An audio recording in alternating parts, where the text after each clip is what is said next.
Kalau saya orang Chinese, buka usaha, teman-teman, usahanya masih baru. Seharusnya saya bisa jalanin. Jadi saya yang masak sendiri, saya yang buka sendiri, saya jadi kasirnya sendiri karena masih kosong. Masih belum banyak pelanggannya. Tapi biasanya kalau orang-orang Chinese berbisnis, teman-teman, dia tahu, teman-teman, meskipun dia bisa masak, meskipun dia bisa jadi kasir, dia bayar 2 orang. Satu buat yang masak, satu buat yang kasir.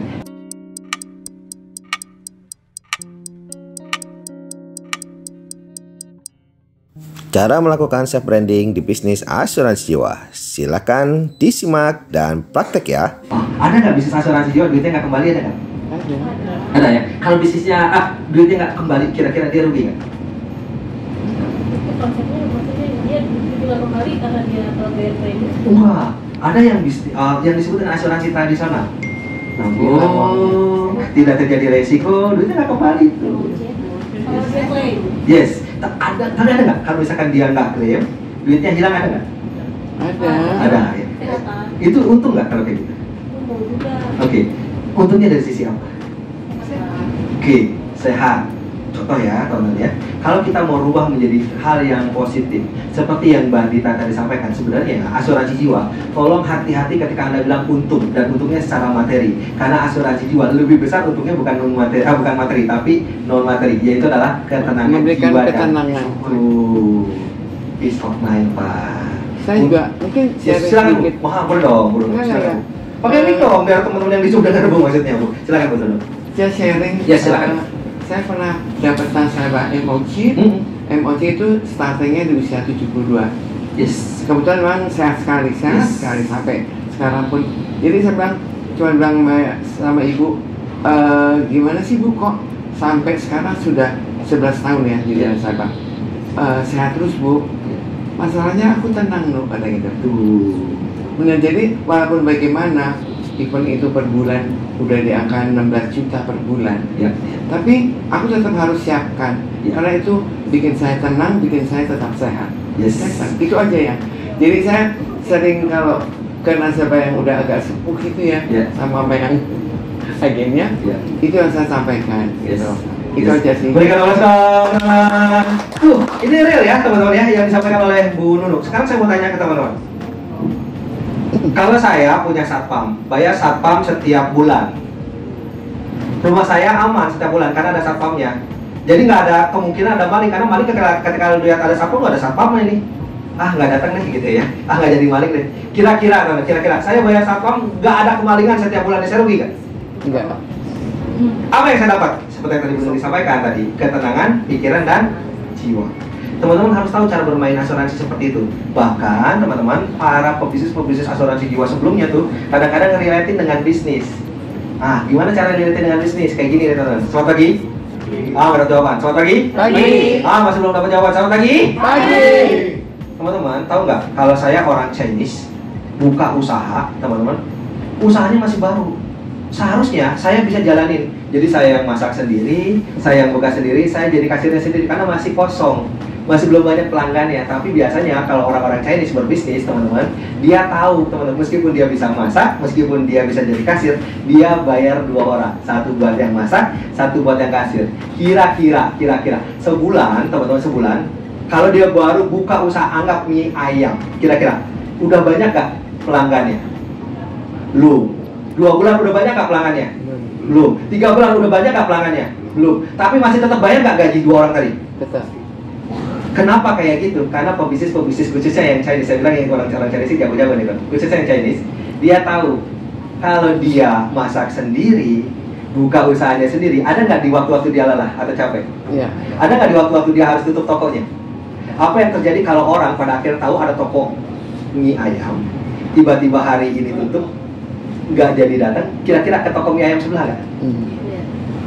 Rugi nggak dia? Yang kedua adalah persepsi. Kalau tokonya dia buka sendiri, masak sendiri, jadi kasir sendiri, kira-kira orang ngeliatnya bahwa ini toko yang oke nggak? Jangan-jangan nggak, karena yang masak-masaknya dia juga, yang ngasirin dia juga, yang buka toko dia juga, teman-teman. Orang juga jadi khawatir nanti dia nggak fokus masak, betul? Masakan bisa jadi nggak enak, betul? Ngantri lagi, betul Bu?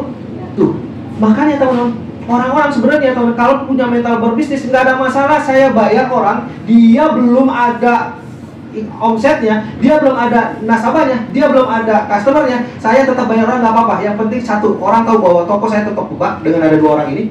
2, orang tahu bahwa bisnis saya, usaha saya dikelola dengan baik. Karena yang masak fokus masak, yang kasir fokus kasir. Cukup jelas? Ya. Saya cuma modal buka tutup saja tokonya. Jadi pagi datang, siang pulang untuk nutup. Cukup? Itu yang disebut sebagai keuntungan Mbak Dita. Nah, kalau kita pada akhirnya memiliki sebuah konsep asuransi jiwa, maka kita tahu yang akan disampaikan adalah bukan hanya keuntungan secara materi, tapi keuntungan secara non materi yang harus disampaikan ini nggak cuma doang. Anda harus persepsikan segala sesuatu dengan baik, dan itu kesulitan Anda jadi pembicara. Jujur ya, teman-teman. Selamat pagi. Pagi. Boleh mau jujur, boleh? Boleh. Kira-kira saya adalah orang yang nggak ada masalah nggak dalam hidup rumah tangga saya? Kira-kira saya setiap harinya, kira-kira ada kemungkinan nggak berantem sama istri saya? Ada nggak? Kira-kira ada nggak masalah dengan anak? Kira-kira ada nggak masalah dengan orang tua? Kira-kira yang paling susah itu adalah bukan mengatur hal positif untuk keluar dari mulut kita, tapi yang paling susah adalah mengatur diri kita. Nah, ini yang harus Anda rubah nih, setiap apapun yang terjadi dalam hidup Anda masalah sama keluarga Anda, ada masalah sama pasangan Anda, ada masalah dengan anak Anda. Ketika Anda sudah pegang mic, sudah ada peserta di depan Anda, maka masalah itu sebenarnya sudah seharusnya Anda taruh di belakang. Suatu saat nanti Anda akan dipaksa ketemu sama nasabah, padahal Anda sedang ada masalah berat. Pasti akan ada seperti itu. Anda dipaksa untuk tetap tersenyum dengan agen-agen Anda. Anda dipaksa untuk tetap bagaimana mengajarkan agen-agen Anda. Padahal di situ Anda sedang ada satu masalah yang nggak mungkin seharusnya Anda bisa tersenyum saat itu. Tapi mohon maaf teman, dalam sebuah bisnis, hal yang paling sulit adalah bukan bertempur dengan orang lain. Dalam sebuah bisnis dan public speaking, hal yang paling sulit adalah bertempur dengan diri sendiri. Jadi kalau Anda sudah di atas panggung, teman-teman, Anda akan berubah jadi orang yang benar-benar seolah-olah orang yang tidak pernah ada masalah. Karena yang Anda akan sharingkan adalah satu hal yang baik. Bagaimana Anda mau sharingkan hal yang baik kalau Anda di dalam diri Anda ada hal yang tidak baik? Cukup jelas? Rubah diri Anda. Ketika Anda ketemu nasabah, apapun masalahnya, positif. Rubah diri Anda. Apapun problem ada di mata nasabah, Anda seolah-olah adalah public speaker yang luar biasa, financial consultant yang luar biasa, yang uangnya sudah terencana dengan baik. Oleh karena itu, teman-teman, settingnya Anda juga harus baik juga nih. Bagaimana Anda berdiri, bagaimana Anda tersenyum, bagaimana Anda berucap, bagaimana Anda berbicara, bagaimana Anda bertingkah laku, itu harus Anda setting dengan baik. Selamat pagi. Pagi. Ini ada beanbag ya. Ini ada beanbag. Ini ada beanbag. Duduk yang paling asik adalah duduk di beanbag atau duduk tanpa beanbag. Kita cek aja. Kita cek aja. Suasana. Anda sebagai peserta duduk seperti ini, oke? Boleh nyender? Boleh? Kalau Anda nih ada beanbag, boleh nyender? Boleh? Boleh. Tapi mau ya, ketika Anda berbicara dan Anda sebagai pembicara, attitude is number 1.